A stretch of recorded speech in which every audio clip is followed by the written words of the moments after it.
As Marco says, my name is David Douglas. I'm the Group Environment Manager for Robert Wiseman Dairies. Also, as Marco said, we are a fresh milk company. We supply about a third of the fresh milk in the UK.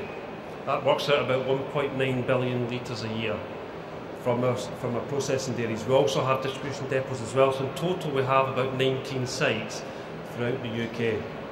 Now, this resource management is very key for us. It's part of our company, it's part of our ethos.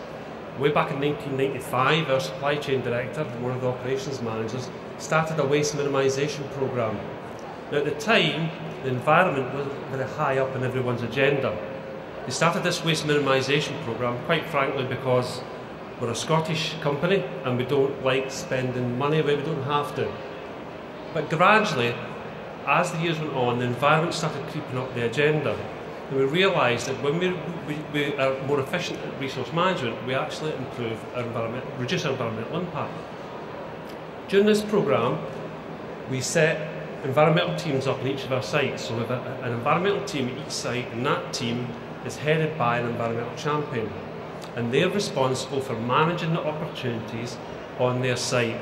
The team engage with the staff and they come up with opportunities to reduce waste and energy and water, and also improve the stability. Also work with the local community as well through our Help the Hospice programme. So we have our environmental teams, but we also have environmental managers who support them centrally.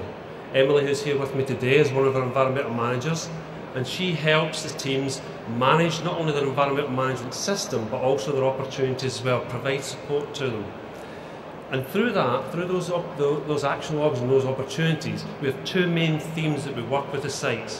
One is capital projects, so that's the big stuff, that's like effluent treatment plants and new refrigeration systems. And also behavioural changes with the staff, and Simon mentioned earlier on about engaging the staff, and that's a key part of our strategy. We've set ourselves very tight, challenging targets for 2015 in our sustainability strategy. We want to reduce gas by 30%, we want to reduce electricity by 25%, reduce water by 25%, we want to reduce our fuel consumption, we want to send no waste to landfill, we want to reduce the amount of waste we generate. So we're after very challenging targets for us in this strategy. And we developed this last year, and we set the baseline as last year, not 1995 when we weren't as efficient. Last year was when we set the strategy, so that was our baseline, and the target is 2015. So looking at those two themes, there's capital projects and the behavioural changes. In terms of capital projects, we've recently built a new site in Bridgewater in Somerset, and in that we consider that to be the most efficient dairy site in Britain, if not the UK, sorry, Europe. We fitted an effluent treatment plant there, and we've recently just commissioned a reverse osmosis plant, which allows us to polish the water, almost about a third of the water on site, and that goes back in so we can reuse it again. So we've managed to reduce the water that site consumes by 200,000 litres a day.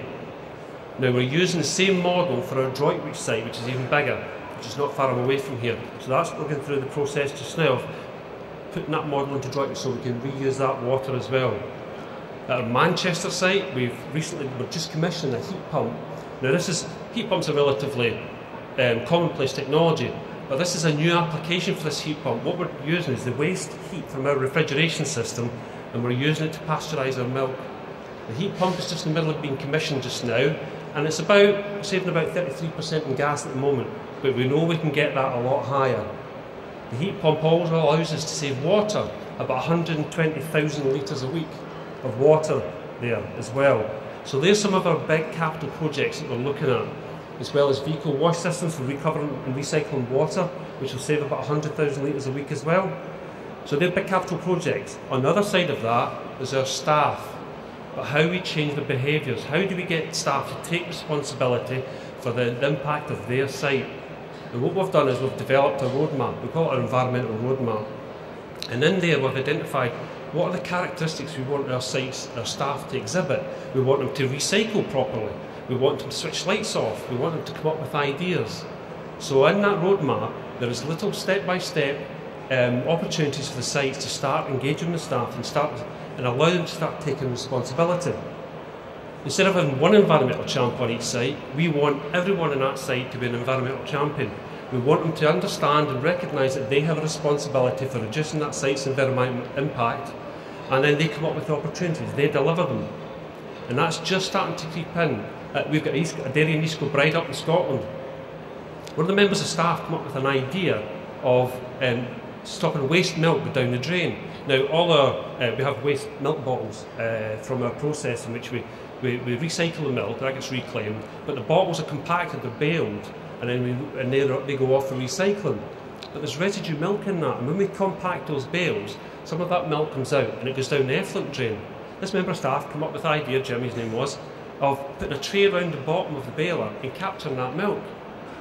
Now the site manager recognised that this is a great opportunity for getting Jim to deliver that project himself.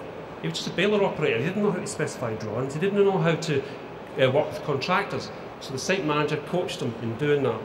Coached him how to specify the materials he needed, how to come up with the drawings, how to tender it, and how to actually deliver the project, and he delivered that project.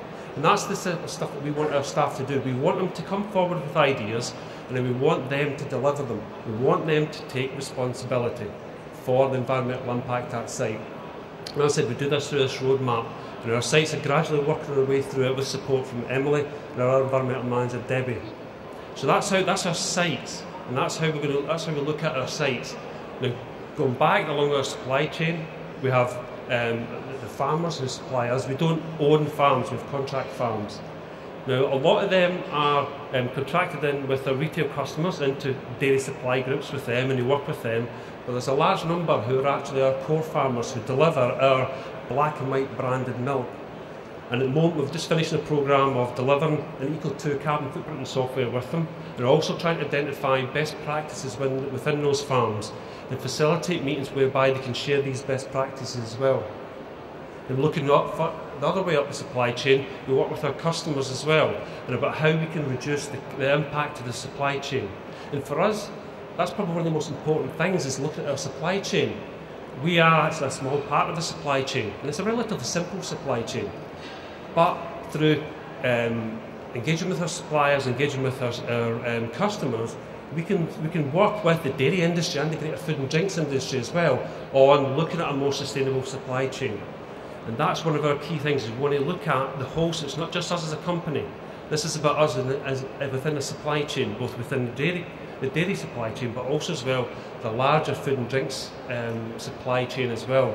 And we work both regionally and nationally with organisations such as RA and Dairy UK on looking at these sustainable supply chains. So we've heard about engaging with your staff, engaging with your customers, and about a complete supply chain look, and that's what we're trying to do. We're trying to reduce the impact of not just us as a business, but us as within a supply chain as well. That's me, that's my pitch to you. So thank you very much for listening, and I'll take your questions.